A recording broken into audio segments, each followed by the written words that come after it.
தமிழகம் எங்கும் Max Gold cash for your gold. Max Gold நீங்க தங்க மட்டும் இல்லைங்க, பிளாட்டினம், டைமண்ட், சில்வர், ரூபினி எதை வேணாலும் விற்கலாம். உங்களுக்கான பணம் ரொக்கமா கையிலயோ இல்லைன்னா பேங்க் அக்கௌண்ட்லயோ உடனடியாக செலுத்திடுவாங்க.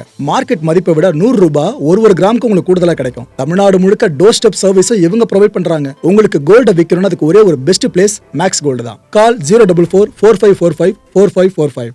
வணக்கம். Big Topic with Karthik Mayakumar. யாரு பயங்கரவாதி? இந்த கேள்விக்கான பதில உங்ககிட்ட கேட்டாக்கா ஒருத்தர் ஈரானை சொல்லுவீங்க, இன்னொருத்தவங்க இன்னும் சில நாடுகளை சொல்லுவீங்க. ஆனால் ஈரான் அதிபர் சொல்லியிருக்காரு. அதை பற்றி நான் சொல்கிறேன். ஃபுல்லாக தெரிஞ்சுக்கிட்டு அதுக்கப்புறம் நீங்கள் பதில்களை சொல்லுங்கள். இதை பற்றி பார்க்க போகிறோம். இது கூடவே இந்த கான்ஃப்ளிக்ட் இருக்குல்ல, இது இன்னும் அடுத்த கட்ட எஸ்கலேஷனுக்கு போயிடுமோன்ற பயத்தை விதைக்கிற மாதிரி பல விஷயம் நடந்துகிட்டு இருக்கு. இதெல்லாம் பற்றி தான் பேச போகிறோம். நிகழ்ச்சியில் போகலாம்.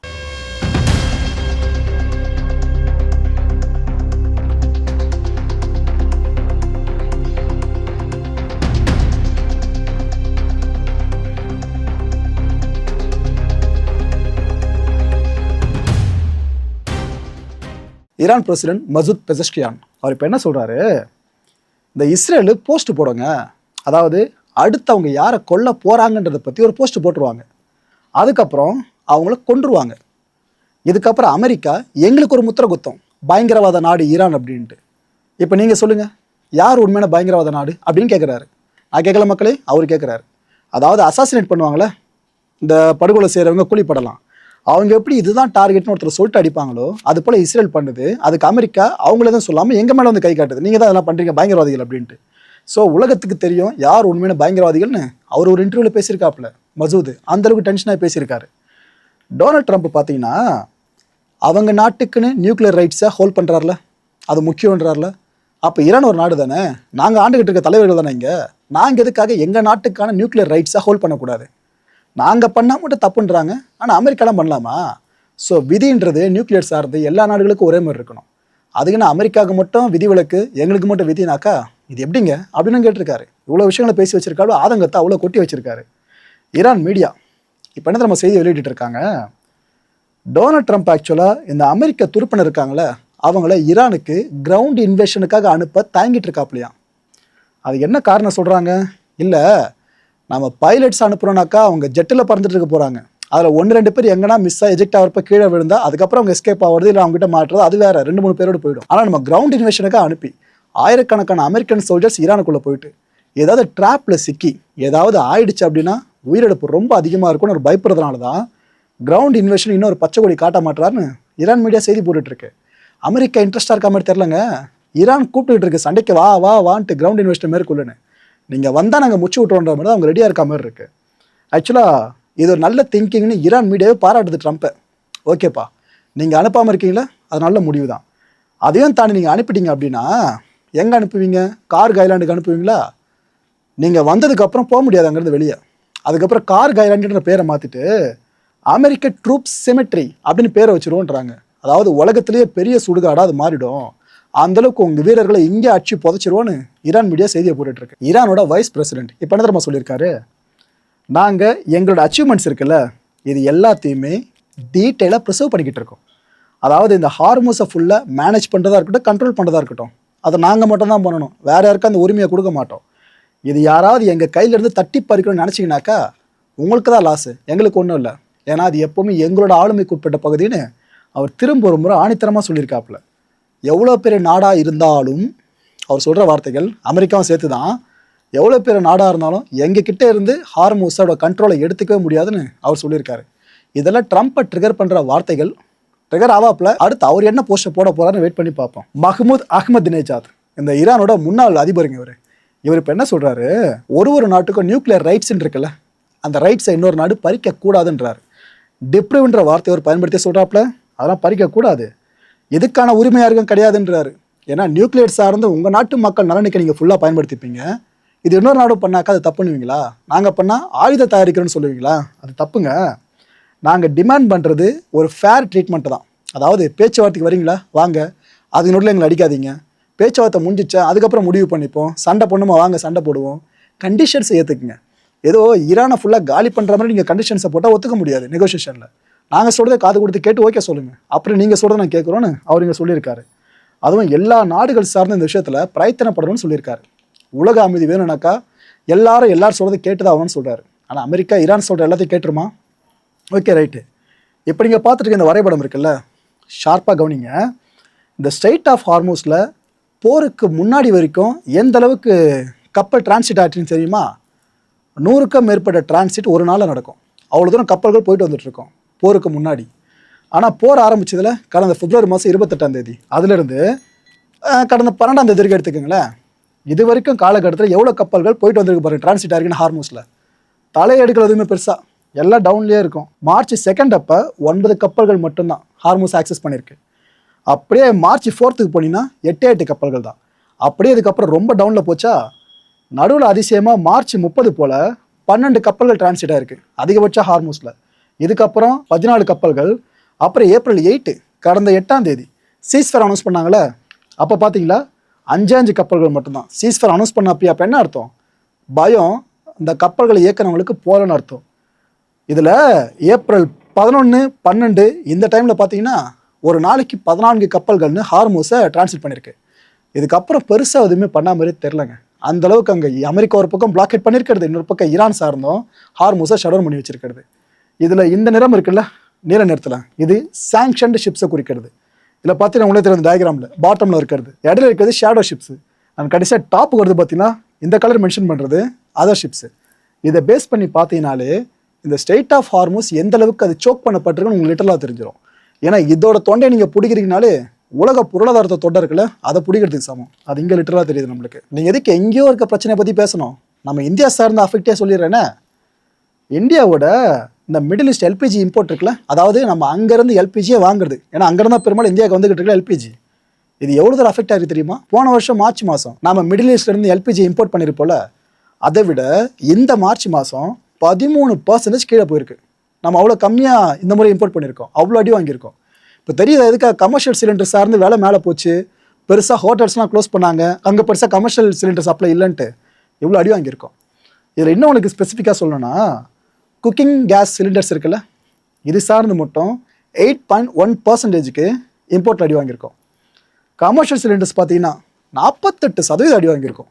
அந்தளவுக்கு ஹியூஜ் அடி. இதில் இண்டஸ்ட்ரீஸ் யூசேஜ் சிலிண்டர் எடுத்துக்கிட்டிங்கன்னா 75.5%. ஸோ ஒரே ஒரு எல்பிஜியை பேஸ் பண்ணி இப்படி வெரைட்டியாக இந்தியாவும் தாக்கத்தை ஃபேஸ் பண்ணியிருக்கு. இதுக்கப்புறம் யாரும் சொல்ல முடியாதுல்ல சமாளிக்கிறதுக்கு, இந்த மிடில் ஈஸ்ட் கிரைசிஸால் இந்தியாவுக்கு எந்த பாதிப்பும் இல்லைன்ட்டு. அப்போ இது என்ன சொல்லுவாங்க? ஆனால் ஒன்று ஒத்துக்கலாம், மற்ற நாடுகள் கஷ்டப்படுதில்ல, அந்தளவுக்கு பெருசாக தலைவலி இல்லை, அதை வேணால் ஒத்துக்கலாங்க. அதில் நம்ம கவர்மெண்ட்டை பாராட்டலாம், தப்பே இல்லை. அடுத்த ஒரு முக்கியமான விஷயம், இது நடந்துச்சுனாக்கா உலக நாடுகளோட குறிப்பாக அமெரிக்காவோட ரியாக்ஷன் என்ன இருக்குன்றதை தெரிஞ்சுக்க நான் ஆர்வமாக இருக்கேன். ஏன்னா இந்த கொழும்பு பாதுகாப்பு மாநாடு அமைப்பு கேள்விப்பட்டிருக்கீங்களா? இந்தியா முழுக்க முன்னெடுத்து கொண்டு போகிறதா இந்த அமைப்பு.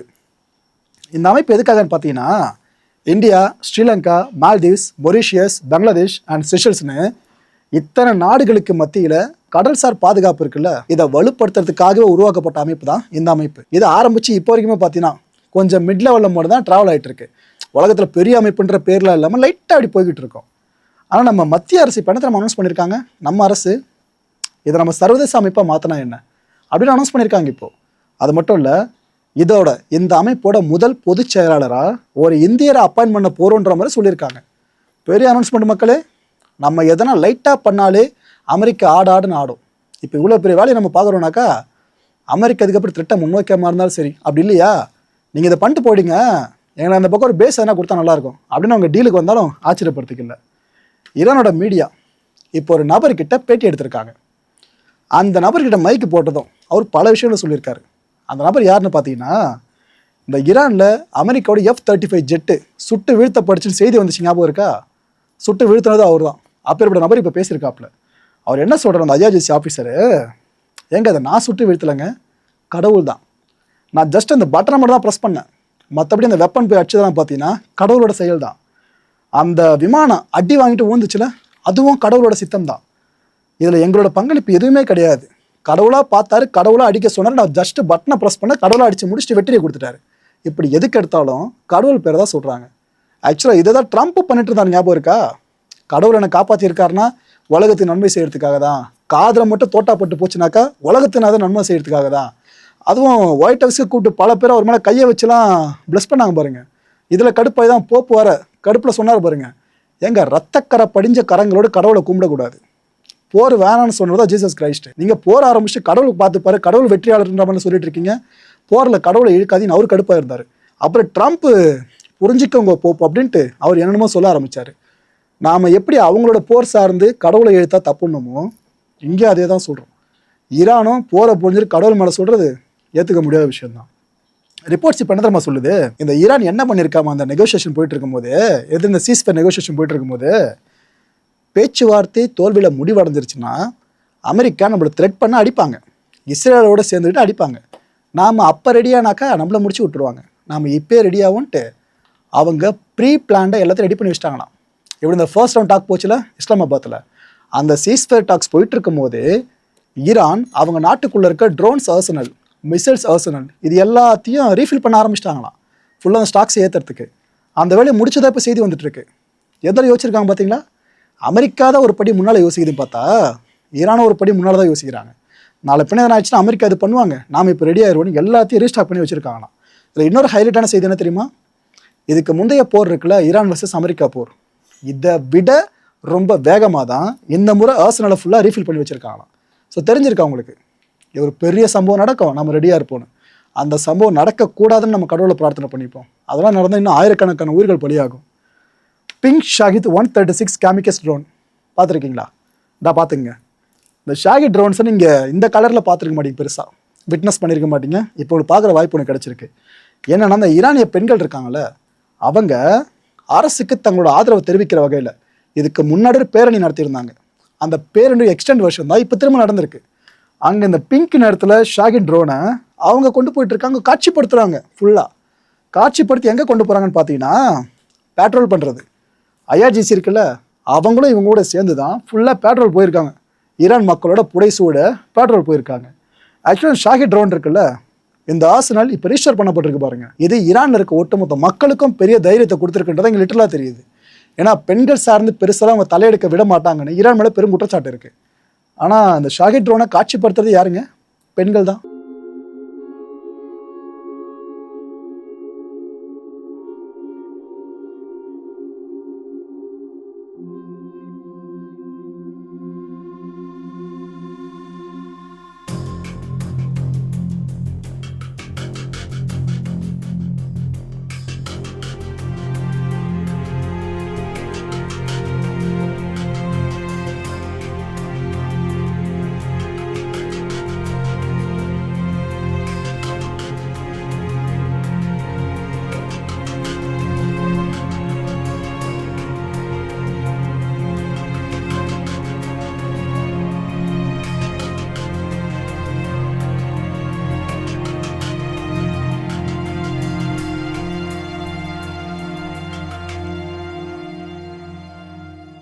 மக்களை இந்த கான்டென்ட்டை பொறுத்தவரைக்கும் நாமளாக சிந்திக்க வேண்டிய ஒரே ஒரு விஷயம் என்னன்னு பார்த்தீங்கன்னா, மொத்த ஈரானியர்களையும் இதுக்கப்புறம் அமெரிக்காவும் இஸ்ரேலும் பயங்கரவாதிகளாக சித்தரித்தாலும் ஆச்சரியப்படுத்துக்கல. ஆனால் இது போல் ஃபுட்டேஜஸ் வெளியே வருதில்ல, இது ஆட்டோமேட்டிக்காக சைக்காலஜியில் என்ன ஒரு விஷயத்தை இன்புட் அவங்க மனசில் கொடுக்கும். இது அவங்க கொஞ்சம் யூஸ் பண்ணிக்க பார்ப்பான அறுவடை பண்ணுறதுக்கு. அதனால் சொல்கிறேன், அவ்வளோதான். அடுத்த நிகழ்ச்சி சந்திக்கலாம். நன்றி, வணக்கம். தமிழகம் எங்கும் Max Gold, cash for your gold. Max Gold நீங்க தங்க மட்டும் இல்லைங்க, பிளாட்டினம், டைமண்ட், சில்வர், ரூபினி எதை வேணாலும் விற்கலாம். உங்களுக்கான பணம் ரொக்கமா கையிலயோ இல்லைன்னா பேங்க் அக்கௌண்ட்லயோ உடனடியாக செலுத்திடுவாங்க. மார்க்கெட் மதிப்பை விட 100 ரூபாய் ஒரு கிராமுக்கு உங்களுக்கு கூடுதலாக கிடைக்கும். தமிழ்நாடு முழுக்க டோர் ஸ்டெப் சர்வீஸை இவங்க ப்ரொவைட் பண்றாங்க. உங்களுக்கு கோல்டை விற்கணும்னு அதுக்கு ஒரே ஒரு பெஸ்ட் பிளேஸ் மேக்ஸ் கோல்டு தான். கால் 04445454545. என் அன்பார்ந்த மாயம் ஸ்டுடியோஸ் நேயர்களே, மாயம் பக்தின்னு ஆன்மீகத்துக்காக பிரத்யேகமா ஒரு சேனலை கொண்டு வந்திருக்கோம். மறக்காம சப்ஸ்கிரைப் பண்ணி அந்த சேனலுக்கு உங்களோட ஆதரவை மனப்பூர்வமாக தெரிவிங்க. வணக்கம் மாயம் ஸ்டுடியோஸ் நண்பர்களே. மாயம் ட்ரெண்ட்ஸ் அப்படின்ற ஒரு புதிய ஃபேஸ்புக் பேஜை ஓப்பன் பண்ணியிருக்கோம். நீங்கள் யூடியூப்பில் பார்த்துட்டு இருக்கீங்களா நம்மளோட கான்டென்ட்ஸ்லாம், இதெல்லாம் விட ஒரு படி மேலே ரொம்ப கிறிஸ்பாகவும் ரொம்ப சூப்பராகவும் நிறைய கான்டென்ட்ஸ் உங்களுக்கு இந்த பேஜில் காத்துட்ருக்குங்க. ஸோ உடனடியாக ஃபேஸ்புக் பிளாட்ஃபார்ம் போங்க, மாயம் ட்ரெண்ட்ஸ்னு டைப் பண்ணி சர்ச் பண்ணி நம்ம பேஜை ஃபாலோ பண்ணுங்கள். அப்படியே நம்ம சேனலையும் நீங்கள் சப்ஸ்கிரைப் பண்ணிட்டீங்க அப்படின்னா இன்னும் நிறைய புது கான்டென்ட்ஸை உங்களுக்காக ப்ரொடியூஸ் பண்ணி கொடுத்துக்கிட்டே இருப்பாங்க. நீங்கள் பண்ணுற ஒவ்வொரு சப்ஸ்கிரிப்ஷனும் எங்களுக்கு பெரிய மோட்டிவேஷனாக அமையும்.